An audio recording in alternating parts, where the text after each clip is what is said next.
A avaliação da fluência. Então vamos lá, como eu disse para vocês, não é tão simples de fazer, mas com a prática a gente chega lá, tá bom? Que você grave uma leitura da criança. Uma leitura é suficiente. Então vamos supor, aqui no trecho, esse texto, tá? É o texto que a criança vai ler. Pede para ela ler para você e você grava, tá? Mas você não vai avaliar na escola, porque você não vai conseguir fazer isso com as crianças falando o tempo inteiro. A gente precisa estar num lugar calmo, tranquilo, para você ouvir aquele áudio e saber avaliar a fluência, tá? Então, o que eu vou avaliar nessa fluência? Eu vou avaliar a precisão. Eu preciso ter 95% de acurácia para ser um texto bem lido, bem com precisão. Aí, como eu calculo isso? Eu vou pegar o número de palavras lidas corretamente, multiplicar por 100% e dividir pelo número total de palavras do texto. Então, como que eu aconselho fazer isso? Você vai ouvir o áudio, tá? Enquanto você está ouvindo o áudio, você circula as palavras que a criança leu errado, tá? E depois você pega esse número, vamos supor que é 10 de um texto de 90, você tira, né? Então foram 80 palavras lidas corretamente. E aí você tem esse número aqui, tá bom? Não é fácil de fazer, mas é importante se você quiser aprender a avaliar a fluência dos seus alunos. Por isso que eu falo, uma vez por mês tá bom, né? Uma vez a cada 2 meses, senão o professor também enlouquece, eu sei disso. E a velocidade, o que eu faço? Eu vou pegar o número de palavras do texto, no caso 90, e como eu gravei a criança, eu tenho o tempo de leitura de cada áudio, né? Vamos supor que a criança lê 1 minuto e 33, 1 minuto e 33 segundos. Então, eu vou ter que transformar isso tudo em minutos. Existem tabelas de conversão na internet, é super fácil. Eu tô montando um material de fluência que eu vou publicar daqui a uns meses, e tem isso, tá bom? Eu tô trazendo tudo isso assim bem explicadinho, para ajudar realmente o professor no passo a passo. E aí a gente tem a velocidade, que é o ppm, número de palavras lidas por minuto. E a prosódia. A prosódia, que é o modo borogodó, gente. Por quê? Olha, eu vou mostrar para vocês. A prosódia não é com uma fórmula mágica, né? Saiu do outro lado. A prosódia realmente precisa ter uma análise, tá? Precisa ter uma análise do professor. Então, tem um autor que eu gosto muito, que é esse aqui, é o Timothy Rosinski. Ele trabalha muito com a fluência, há muitos anos, ele é muito respeitado nesse campo. E ele fez um instrumento de avaliação e eu traduzi esse instrumento para o meu doutorado. E eu tenho usado, e tem muita gente que tem usado o mesmo documento para outras pesquisas de mestrado ou doutorado. Então eu vejo que é um documento que é válido. E aí o que a gente vai avaliar então? A expressão e o volume da leitura, o ritmo, o fraseamento e a suavidade. E todas essas habilidades aqui, elas são avaliadas de 1 a 4, sendo 1 o pior desempenho e 4 o melhor desempenho. Então, se a criança leu super bem, ela tirou 4, 4, 4, 4, ela vai ter um score de 16. Então, é uma criança que lê bem. Agora, se a criança leu muito mal, ela vai ter lá 1, 1, 1, é uma criança que está no score 4, então ela ainda precisa muito melhorar, tá? E eu preciso, com isso aqui, eu consigo ver o que a minha criança precisa melhorar. Cada um deles, tá? E eu consigo dar um feedback para eles, e o que é importante, tá?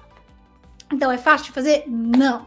Mas a gente melhora com a prática, tá? Então, assim, para quem quer trabalhar com fluência, dá para fazer isso, tá? Começa, faz uma vez. Se você demorar 2 meses para avaliar todo mundo, tá tudo bem. Mas daqui a 2 meses você faz de novo e vê como eles progrediram, tá? Se o seu trabalho influência na sala de aula, tá dando resultado aqui nessa avaliação, tá bom? A gente tem que sempre corrigir as crianças quando eles estão lendo, né? E assim, a sala como um todo precisa saber que a correção não é para ser uma vergonha, né? Errar não é um problema. Errar é uma coisa que faz parte do processo de aprendizado. Então, quando eu ler alguma coisa que está precisando de uma correção, eu preciso dar o feedback. O Stanislas Dehaene, ele coloca nos livros dele a importância do feedback, né? Porque a gente aprende com isso. Então, é lógico, você precisa criar com a sua turma essa questão do respeito, tá? E ajudá-los, sim, quando eles lerem errado, para que eles melhorem. Quando eu falo que a gente dá um feedback, né, e corrigindo a criança, é claro, né, você precisa melhorar aqui e aqui, mas o tempo inteiro também mostrar o lado positivo. Olha, o seu esforço, né, te levou a garantir isso, isso, isso. Olha como você melhorou aqui. E mesmo quando eu falei, por exemplo, você começa na segunda, vai até a sexta, é para realmente mostrar para a criança o quanto ela pode melhorar, né? E aonde ela vai ficar boa no decorrer dessa semana.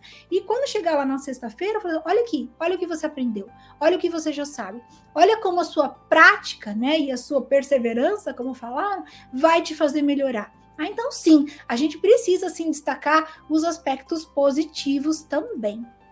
Senão a criança vai se enfiar no buraco e não vai querer fazer mais nada, né? Se a gente só fala o negativo.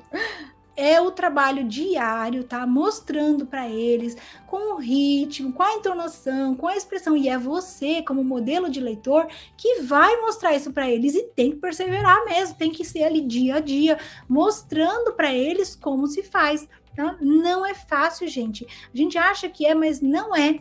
Tá? Desenvolver fluência é um processo aprendido.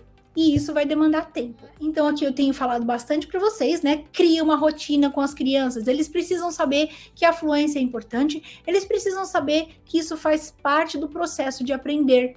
Para eu ler melhor, eu vou ler todos os dias.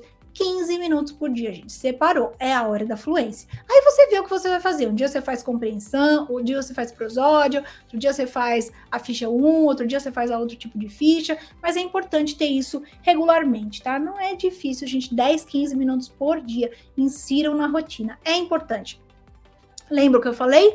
A fluência é a ponte para a compreensão. Se eu quero um aluno que vai compreender bem, eu preciso ajudar esse aluno a desenvolver a fluência para ele chegar lá, tá bom?